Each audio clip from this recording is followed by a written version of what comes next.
Masakit po sa kanilang kalagayan. At sa pagkakataon ito, kami po ay humihiling ng iyong pakikisama sa pamamagitan po ng banal na Espiritu. Kami po ay inyong samahan at nawa ang pag-alaala po namin ito ay magbigay po ng kagaanan sa pamilya po ng naulila ni Nanay o ni Ate Teresa. Kayo po, Ama, siya patuloy na po mabigyan po namin ng karangalan, kaaliwan sa pagkakataon ito. Maraming po salamat, Ama, sa inyong kilang pangalan sa pangalan ng tagapagligtas, Messiah Yeshua o Jesus Christ. Amen.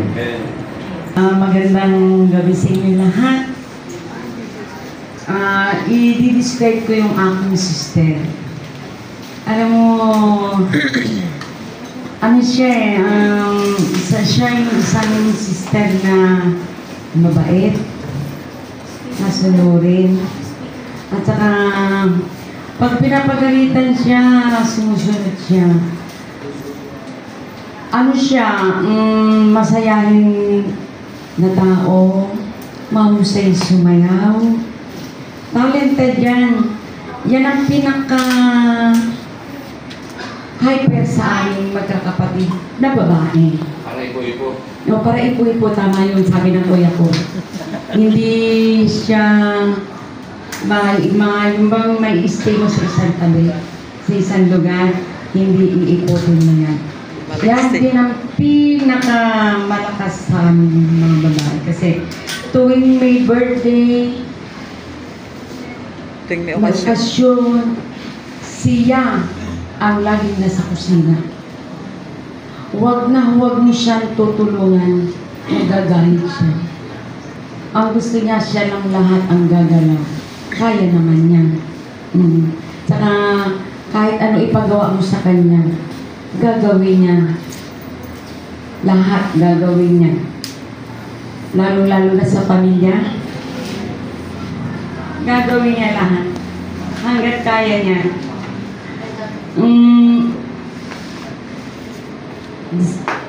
Ano ba kita i-describe eh?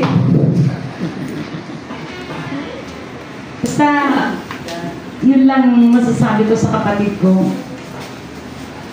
Lahat gagawin niya, alang-alang sa buong pamilya. Maraming salamat po, Ma'am Presi. Ayan po. So, sa unang salita po ni Ma'am Presi is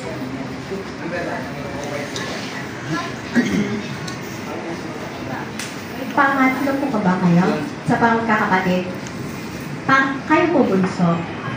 Ilan po kayong magkakapatid po? 10. 5 babae. Okay na po, no? Parang si Ma'am Presi pa lang po yung nagsalita, pero maano mo po talaga na mapagmahal po siya. At yung nag-aruga sa akin. Ang ano lang po ay respected po talaga yung lahat ng pangyayari.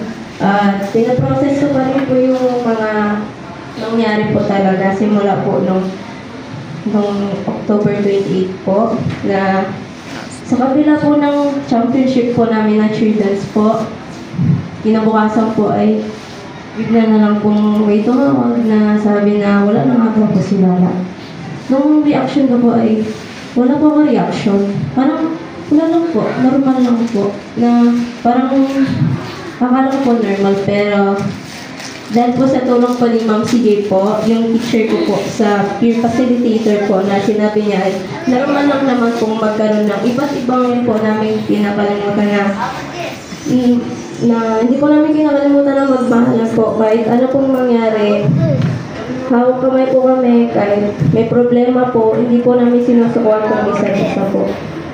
Basta, Lola, ba't gano'n naman, di ba? Sabi ko sa'yo, di ba? Magtatapos mo ng pag-aaral bago ko mawala. Iniwan mo na ako. Kapag dito mo pa ako, di ba? Kasi pinapayaan kita sa ICU. Sabi mo sa akin, dahil ako lang nakakaintindi mga sign language mo, gusto ko na lumabas. Pero parang gumaling ka. Kailangan mo mag-stay doon kahit na napapapasukin mo. Ako to si Yazami, Pot-Pot. Ang ako mo, nagmamahal na ako mo. Pasensya na kung ano ako sa tabi mo. Tita Rosie, hindi lang halata. Pasensya na po. Alam ko na lagi mo kasi nasamahan. Kahit di ko kita nakikita. Nasa tabi mo, alam ko po nasa tabi niya lang po kami. Alam po. Yes, pain. Sa bawat isa po sa atin, no? Andyan po yung pain, pero po, alam po natin na pagdadaanan natin pain, pero po, pagdaanan lang po natin, huwag po natin sabi ng tambayan. Kasi po, let's moving on po, no? Kasi, hindi rin naman gusto nung namatay na mananatili po tayo na dadalawang kain na habang matagal na panahon. Dapat po tayo, gamitin po natin siyang inspirasyon po sa araw-araw. Yun po, no? Susunod ko naman po tatawagin yung anak po ni Ate Bebe.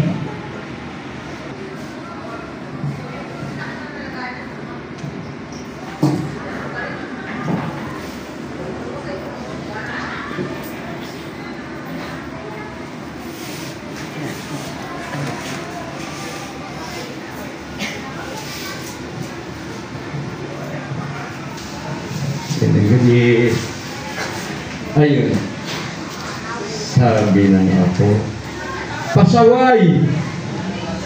Uy, lahat naman tayo, dumarating sa ganun. Ako pasaway din, pero ang realidad, talaga, sa mga kapatid, walang perfecto.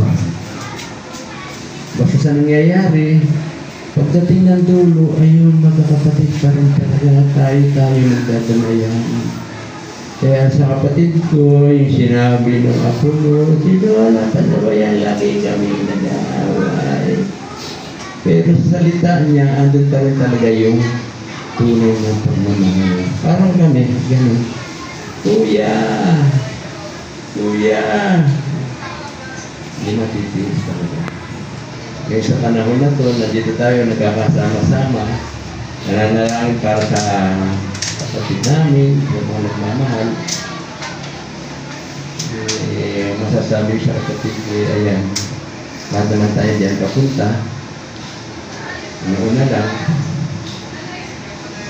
Pero sabi nga nung ako mo, hindi mo siya naantay na makatapos mo na. Alam ko talaga na dahil sa unang ako, sila maang magkasama. Ramdam ko kay Potpot yung bakit ng pagkawala ng kanya. Anyway, yun, sabi niya kung masasabi sa kapatid, bunsong babae ang talagang medyo hindi na na-school.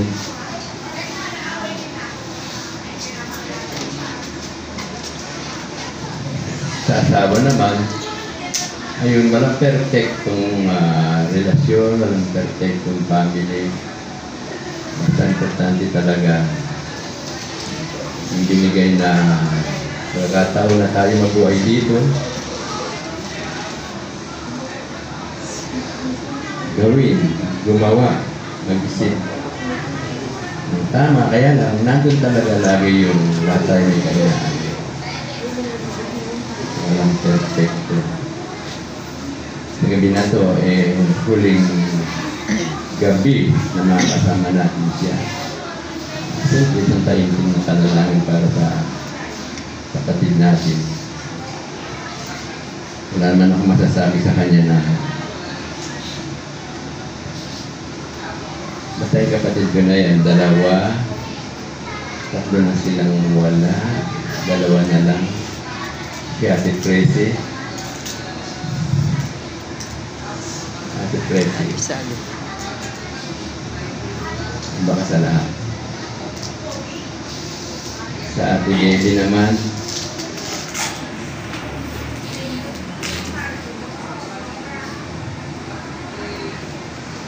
sama na kayo ni Ate Kate. Ni Sister Rowena. Kami dito, nakikibaka pa. Daming pagdadaanan pa. Marami pang good, marami din bad. Basta lagi tayo mag-alisa. Minsan nangyayari talaga, kung kailan lang may nawala, doon mo lang maisip na, ganun pala dapat ginawa mo. Ganun pala dapat tayo magkakapatid. Ganun pala dapat tayo magkakamag-anak. Kapag lang may nawala. Kaya hanggat nandito pa tayo, sabuhin natin ang salita ng Panginoon. Sa iyo, kapatid,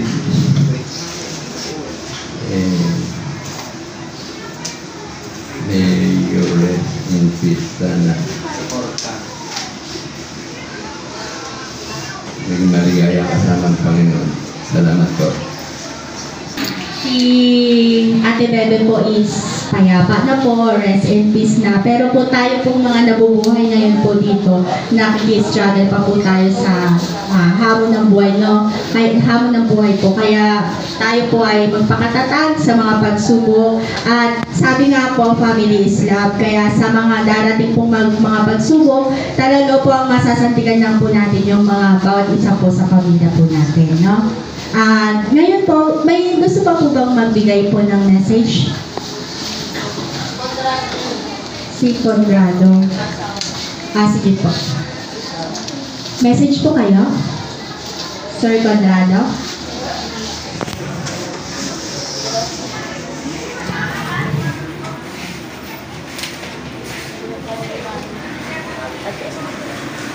Ako yung yung kulay na daw.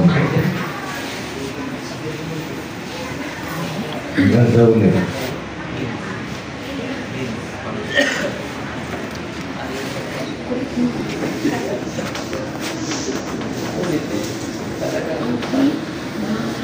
Hanggang sa ulit. Ginawa ko ngayon dapat para sa kanya.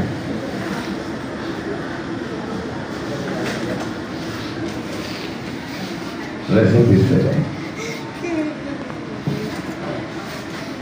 Salamat po.